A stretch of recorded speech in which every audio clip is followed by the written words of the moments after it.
So tell me a little bit about yourself. My name's Chad Turpin. Right. I've been living here for a long time. My family's been on the street since like '88. I've been back and forth Florida to Ohio about maybe 8 or 9 times throughout my whole life. First time I had to run from the cops was probably right after a party. We decided we ran out of liquor too early, wanted to go get some more. I went with my buddies to the Kroger's grocery store is what it was then. And then I went to the side, I grabbed 2 of the big bottles, went around by the front cash register, and just went out the doors, and then threw it over the fence. My buddy picked me up. They picked me up about 2 weeks later because I ended up running away because my parents found out about it, and I figured I might as well have some free time. So I was on the run for about 2.5 weeks, and then I went to jail for about 5 months. You go through maturity, Yeah. and you got to do stuff on the streets that most kids would think is cool, but then it leads to other consequences in life later Right. on. I've been like robbed before, like someone's tried to rob me. I've been shot at. I've been shot twice in my Yeah. life. Do you have the bullet wounds on you that hit you? I have one of them. I can show you. It's on my arm. I have Cool. a hole in my arm right here. Cool. That's from 32 when I was living in Texas at that point. Someone tried to rob me for a bunch of meth that I had. It was pretty much a drug deal gone bad. God. So it's not uncommon for drug deals to go bad. No. I'd say about out of every 10 drug deals you do, you're going to have at least 2 that are sketch. Yeah. So it's never smooth sailing. No, you're dealing with addicts. Yeah. You know what I mean? And the stronger the shit, the worse the people. Got it. So what would you say to young people who think it's cool or think they're going to, like, you listen to music today and they idolize drug dealing. Violence, drug dealing. Yeah. What would you say to young people who think that's cool? I would say it's not worth it. Like in the long run, it never lasts. It's Yeah. never something that's going to be permanent. It's not something you're going to be able to have a career at. It's more or less something that it's going to either get you locked up or killed in the long run. Got it. And it affects your life forever. Yes. How do drugs affect people in the long term? Long term, I mean, if you don't end up getting a record from having them, they'll affect your health. And then even after you stop doing them, years upon years down the road, some people still have problems from it. They either have to get on medicine their whole life, or they struggle in and out with addiction problems. Got it. Have you been able to recover off drugs? Yeah, I've been clean for about 5 years now. Wow. How were you able to accomplish that? Because some people, I mean, you've been able to get back to work. And The main thing that gets successful to have you get off of drugs, the main thing is having a good support system. Like, they do have like methods they can do at different rehab centers. There's also like some people like to go cold turkey. Some people, honestly, depending on the drug, cold turkey a lot of times is really dangerous. Like if someone's been doing heroin for a long time and they go cold turkey, or even someone that's been drinking alcohol. I got a buddy down, mom was an alcoholic. She tried quitting and she ended up having a seizure. She Yeah. went cold turkey. I mean, So- I used to drink Coca-Cola. Yeah, And- anything. And when I you tried drink. quitting Coca-Cola, I was in bed for 2 weeks with fevers. Had headaches and everything. Yeah. Yep. My Chills. wife used to have to bring me the food. Caffeine. It's And that's just another- Coca-Cola. You can buy that at the Yeah, gas station. caffeine. That's just another stimulant. You know what I mean? Yeah.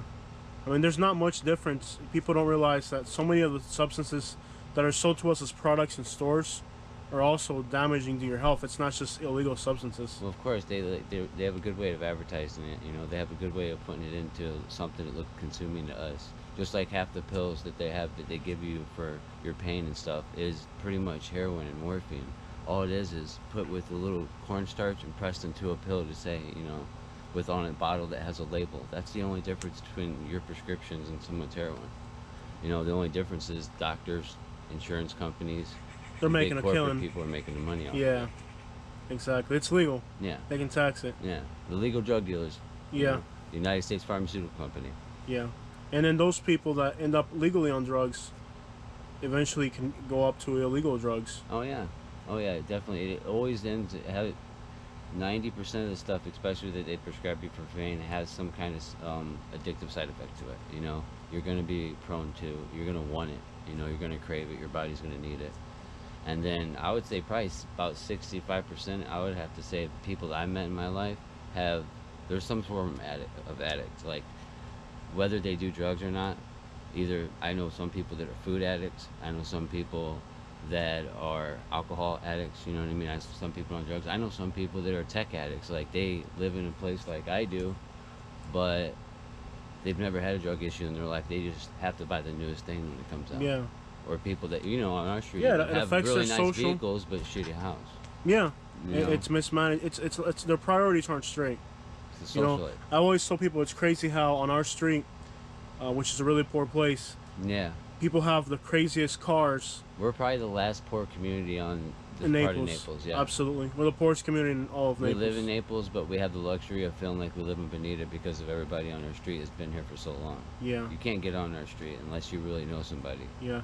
I couldn't sell my house because people think our neighborhood's so hood. Oh yeah. Yeah, the ones that we've lived here, and it happens not just here, like North Fort Myers, people drive through and it looks sketchy and all that. Everywhere. But the people that live there will tell you they absolutely love living there. Oh yeah, true.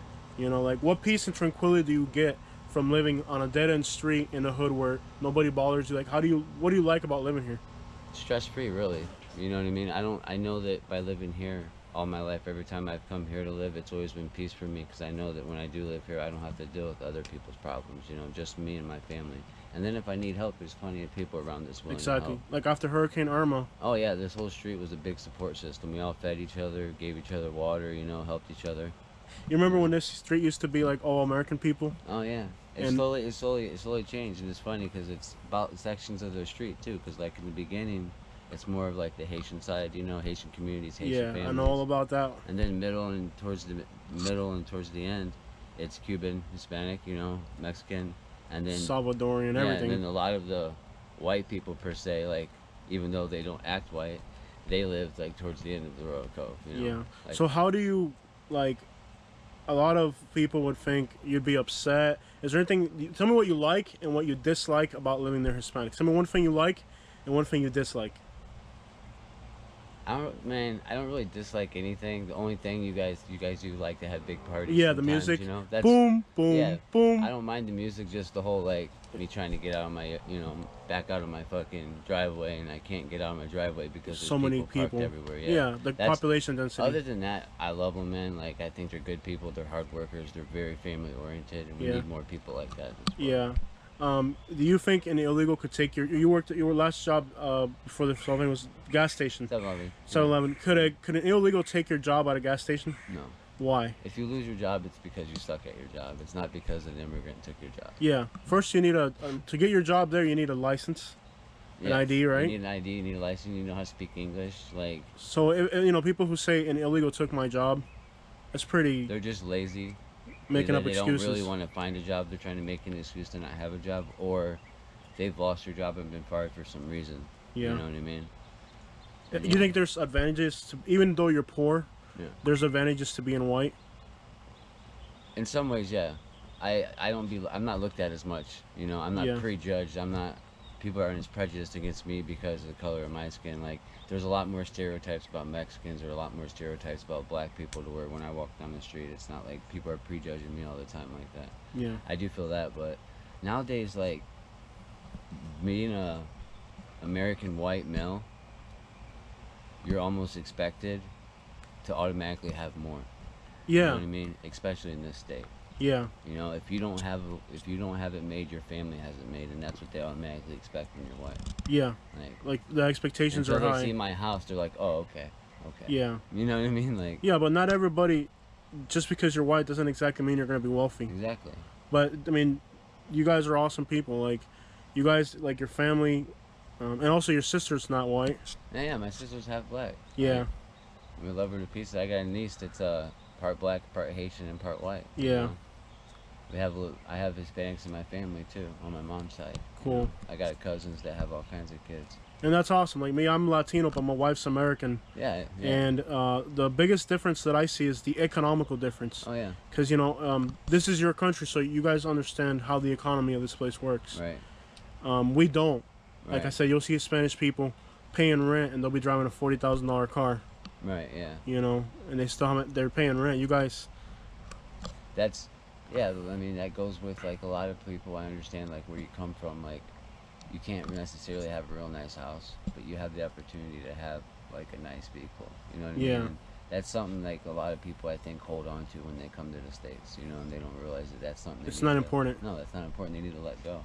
Yeah. You know, focus on your home, focus on your family. Yeah. You know, who cares about what you're driving? All you need out of that vehicle is from get to A to point B, and that's it. Yeah. Get to work. Yeah.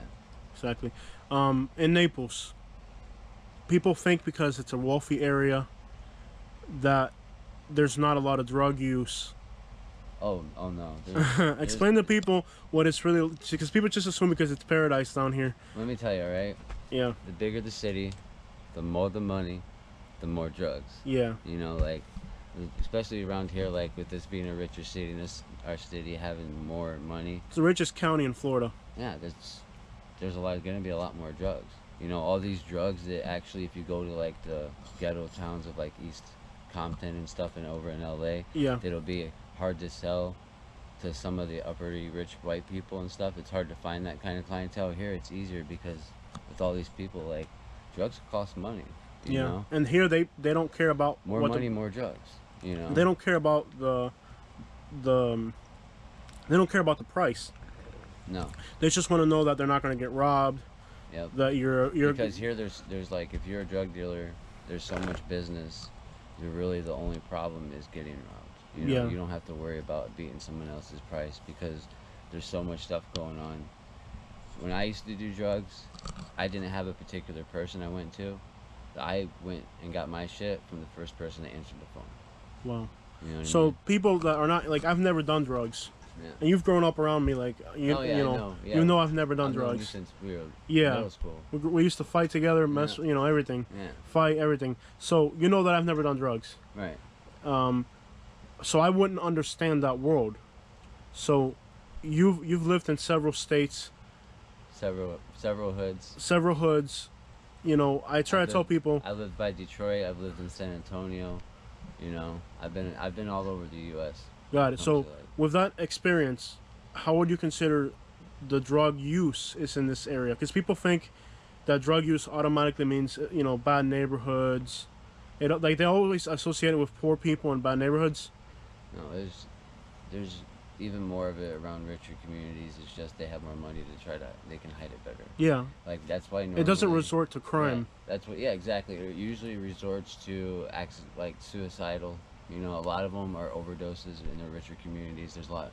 If you go and look online and you look at overdoses in your areas, It's like all five the- times. all the five places times higher than the low- motor rate. All the places high income, and people are making a lot of money. There's way more suicides. because Naples, people are overdosing. Sarasota. Yeah. Yeah. Because people literally, some people here have so much money, it's just a matter of time. Come on, fireplace up there. To work out and actually be able to, like, have the discipline to work out every day, it does a lot for you. You know what I mean? It's all about being on point. If you don't have any kind of self-discipline, you're not going to have any discipline in your life. You know, so if you can't get to the point where you're going to tell yourself you're going to work out, and you work out a few days a week, and then you slowly stop working out, or you can't keep it consistent, you got to rethink. You got to keep up with it. You know what I mean? Like, once you build a routine with your physical routine, with your body, and you tell your body what you want from it, then it's easier to have a mental routine. And when you drink on top of Xanax, it intensifies everything by like 10 times. All So, right. like, you get a little too messed up. She ended up having a seizure, and she got her hair stuck in the jacuzzi. And her friends didn't save her because they're all messed up too. Well, the guy that was with her didn't save her. She was with a boy, and like, he just left her there. Her mom found her body the next day at the jacuzzi. So even though me and her were like really cool, me and her really were never like officially together because Point in times when I was in Ohio, yeah, so I was upset too when I heard. yeah. I felt like, I'll be honest, the way I felt, there was like 4 kids that were supposed to be there. Yeah, I wanted them. They all went to court Yeah. on manslaughter, I think it was. yeah, on voluntary manslaughter. I wanted them all to go to jail. It would have been fair. They were all associated with it. You know, like They were to all- me, they were all at least accomplices. I wanted them all to go to jail because she was my friend. It was me, you know, Monica, and her. We were a little group. We didn't have too many friends. You know, it's hard for us to have friends Yeah, living here in the hood. It's hard for us to make friends with rich kids. You know, everybody else is rich, so we don't fit in because our daddy doesn't have a boat yeah, we gotta overachieve to try to. to make friends. Yeah, And Chelsea, not even just to make. Chelsea was the friends, type of person that she was so humble even that though where she would, came from. even though we were all poor, She was friends with me. She was friends with you. She was friends with everybody. That's how Danny was when he was younger too. Yeah. You know? Even though they're wealthy, they come from a rich background. Yeah. These were the kids that we could be cool with because they're so humble and so simple Yeah. that we could associate with them. You know? Yep. Yet then these are the people that we lose to drugs. Yeah. Bro, the whole Chelsea thing to this day bothers me. I know. I've never had to. I don't think it affected me as hard as everybody else, just because I wasn't here. Yeah. You know, if I was here and I would have had to go to the funeral, you know, from what Danny told me, it was pretty devastating. They even closed school for 2 days or whatever. Like nobody wanted to come to school. It was horrible. And but yeah, it's like one of those things where she died way too young. Yeah. Like she never even got a chance to live a quarter of her life. Yeah. So and that's she would have amounted to great things. Her family. I went to her house in North Naples, bro. Yeah, I did too. I went and seen her mom after I came back to Ohio. And you know, that girl had so much future, and all it took was hanging out with the wrong people. And this wasn't hanging out in the hood with dangerous people. This was hanging in a out clubhouse with rich kids, and a bunch of rich kids. A bunch of trust fund babies is what we call them. A bunch of silver spooners. Yeah. Silver spooners. Someone is built with a silver spoon in their mouth, meaning they have rich. They don't have to do anything their whole life, no matter what happens. They're set. They're set. And then if she had been hanging out here in the hood with us, that'd never happened to her. Yeah. You know? And that's what people don't get. They think because they put their kids in a private community and, we're going to move to Naples or Sarasota and we're going to put our kids in a private community. They're afraid to move into a neighborhood like this because they think we're the ones that we're going to hurt we're going to be harmful for their family. Yeah. When in reality, the richer people are the ones that's poison the schools and stuff. Because they're honestly giving their kids so much that it's making it so it's harder for all of us. You remember the girl that brought a gun to school in Gulf Coast? Yeah. I guarantee you that was a daddy's gun that had 5 or 6 of them just laying around. What would have happened if I had brought a gun to school? Just like this virus we got going on right now. Yeah. You know, why do you think it's going to get spread so fast throughout Florida? Because the rich people don't care. They don't care. They have a bunch of money. Well, check this out, dude. Ignorance is everywhere. I was just in Immokalee today, and there's 100 people at the hangout spot. Oh, man. Chilling all together. I'm sitting there wow. I mean, ignorance doesn't know boundaries. Yeah, it says no group of people. Everybody needs to, kind of isolate themselves and stuff, you know what I mean? No, don't be going to group, gatherings. Don't try to go to social events. No, hand-to-hand with anybody. You know, this coronavirus is really serious. But you realize all politics are dirty, right? It doesn't matter. Yeah, but I'm to the point where, if I have any kind of question, if your nature is any kind of questionable nature to me, I automatically just stop messing with you. You know, that comes from, a gangster mentality, I guess. You know, we're taught to, if you doubt somebody at the slightest, keep your distance from that person. You know what I mean? Yeah. And there's just a few things I don't know for sure about a bunch of people in office. So politicians are dirty. Oh yeah. Yeah, there's no doubt about that. People put so much faith into politicians. Everybody's in each other's pockets. Yeah. I mean, they have lobbyists. What's a lobbyist's job is to corrupt the politicians. Yeah. So people put so much faith into politics, and then they get disappointed. Well, of course, they don't see the big picture. Yeah. What would you say to somebody who's 16, 17 years old right now, and they're watching rap music videos and they're watching MTV or whatever they're watching, and they want to get into drug dealing? They think it's okay to take some pills when they party with their friends. What would you say to that young person? I would say it's not worth it. I mean, there's a time and place for everything. You know, if you want to, if you feel like you have to experience that, by all means, talk to some people about it, get a hold of some people that actually did it, because I guarantee you 100% of them that are right in the mind will tell you that it's not going to lead you anywhere. Yeah. It's just going to set you back. Yeah, it sets you back. If not, it's going to make a permanent scar. If not on you, on your record, on your citizenship. You know what I mean? It's no good. Have you been to the Naples jail here? Oh yeah. Yeah. Yeah. What's it like in there? I did a bit there five years ago, right before I got clean. Yeah. I got attacked by 2 people behind the behind the Circle K. I got hit with a bat and cracked 2 of my ribs, and then the other guy tried to grab a hold of me, and I ended up stabbing him from the shoulder blade, or from the shoulder back to his shoulder blade, and I had to go to jail to try to prove that I'm the one that got physically jumped. Well, how long were you in there for? 153 days. That was in Collier County Jailhouse. Yeah. So you've never done state or federal? I've done youth prisons and stuff when I was younger, but the longest time I've done in this state is 5 months, a little over 5 months in Collier County. So, what's it like to be in there for 5 months? Because most people are there for a very short stay, Um, right? it really all depends. Like, it depends who you are. It depends, like, if you got family, you know. If you have any kind of contact with the outside world, it helps a lot. You know, if you got any kind of money, if you don't, and you're broke, and you go in there, and you're odds are if you're doing drugs, you're gonna go in there, you're not gonna have money. It's gonna be really bad. Yeah, It's I gonna had be a really friend hard. who on the street was really tough, Yeah. and when they sent him to Immokalee. He was on the phone crying, saying, "Get me out of here, get my Yeah. bail money, get me A out of lot here." of people break. That's honestly how our government gets a lot of people to take these probation pleas to give the state all this money because they're scared of jail. They'll go in jail and they could sit there for 2 or 3 days and then get out with nothing, or they'll tell them, "Hey, we'll let you go tomorrow, or we'll let you out right now. You just gotta come in and see us once a month and give us $150." Got it. What do they feed you in there? Shit. You know, like, it's not good. Everything, there's no pork in anything, and everything has to meet to pretty much everybody's dietary needs. And they give you like barely under 2,000 calories a day. So you know, if you're a hungry person, or like I You don't said, have you don't have commissary. money, you're gonna be hungry. They never turn the lights off in there. The lights are always on. Always on. There's never gonna be a moment when you're in there dark. You So know, as you're far as never how does gonna that have affect your mental health? Oh, it really messes with you. Like when I first went to jail, I didn't get to sleep until like 4 days. You know, after like 4 days, you try to tell a nurse or a guard, they won't care. They'll say, "Oh well, adapt." They don't care. They don't offer you any kind of sleep medication. You know, like trying to think.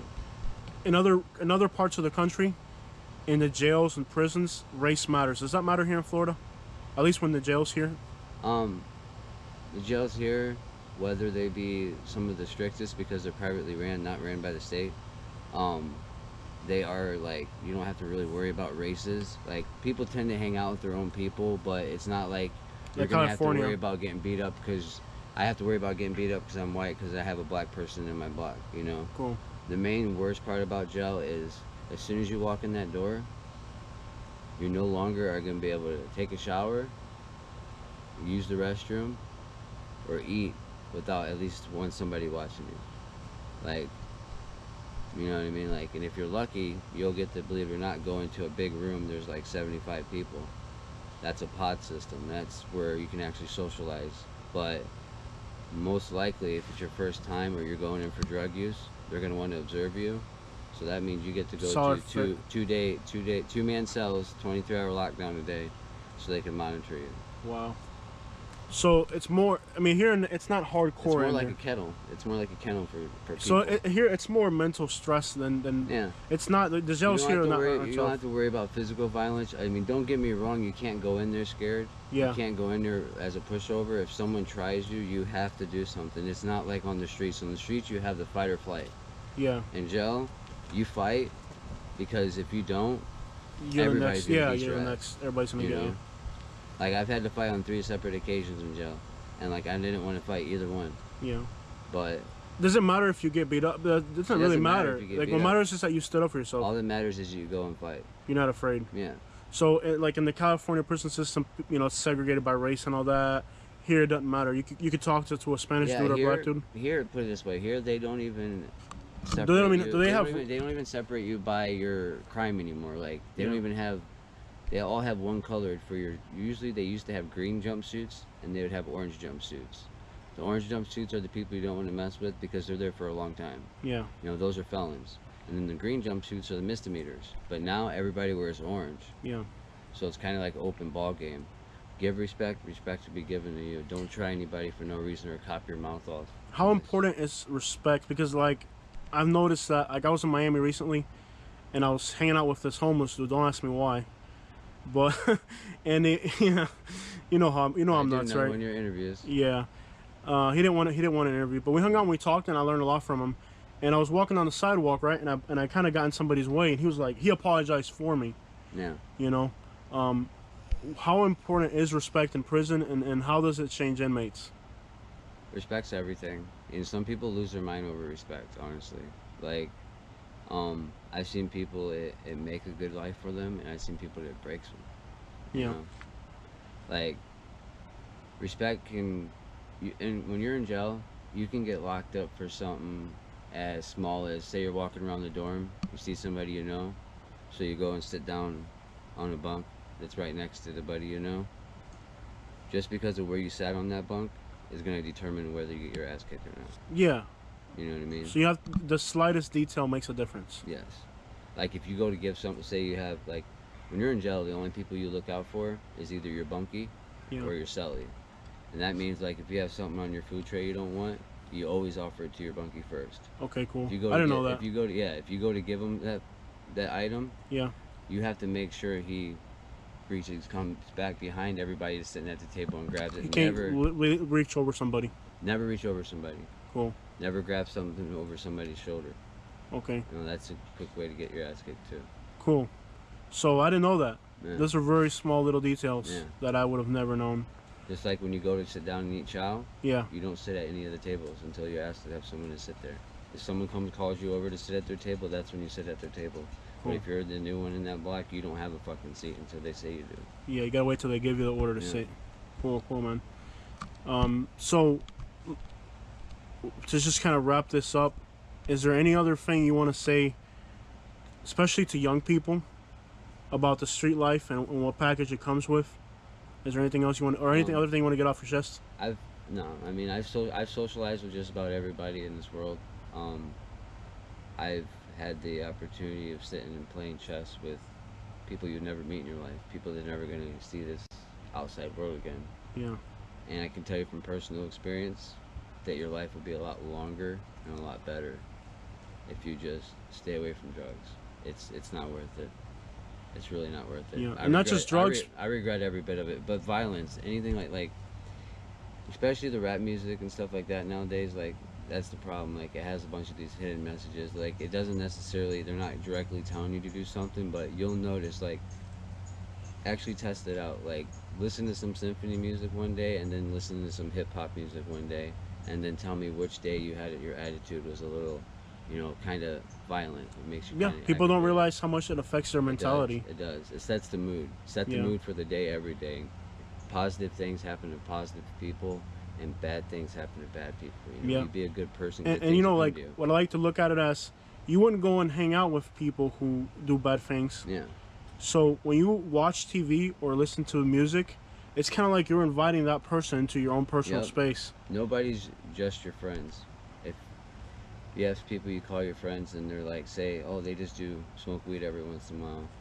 Then guess what? You smoke weed every once in a while. Yeah. It doesn't, you know, it doesn't work that way. Well, thanks for your time, man. I really appreciate it. No thanks. Problem. Hopefully they like your interview. Yeah, man. If you guys do, hit them up and let me know. I'm more than willing to do any other kind of interviews. I have plenty of stories. Hit them up with some topics. You have a lot of stories. Yeah, hit them up with some topics. Yeah. Especially, I think the story of, you know, like when we were young, how we had a falling out. And like we actually worked our way out of that. Yeah, you're right. Most people, we could have ended up in a situation where we would have hurt each other really badly. Yeah, one of us, and the other one would have ended up one in jail and one dead. One dead. And now we help each other all the time. Man. You help me make money. I help you make money. Work together. Jose is my brother from another mother for sure. Yeah. Like, I mean, we don't hang out and drink a beer together. Even during Irma, we. Yeah. Like, we don't hang out and drink a beer together, but. You know, if you need something, you know, I got you in the same way. You know, and it's because we've been able to overcome street stuff. We could have been enemies on the street trying to hurt each other. I call you and text you sometimes more than some of my family. Yeah. You know what I mean? Right? Like, a lot of things, I'd rather hit you up. Because if I can help, I help, man. Yeah. Like, I've tried, like, I know where I came from and what the stuff that I went through. Yeah. So I'm sympathetic to helping people. Right. Right. And that makes me stronger because people know, like, I have my respect here from everybody. Yeah. Like, a lot of times I have people, oh, you've never been to jail, you don't have any street respect. You can have a lot of street respect just by being a man and looking out for other people, you know? For sure. And I respect you too because, like, you're actually out there busting your ass. You're showing people that there is a right way you can do things. Yeah. Working with you, especially after Irma. Yeah. You showed me that I can make more money being honest, good working dude than selling any drug out there.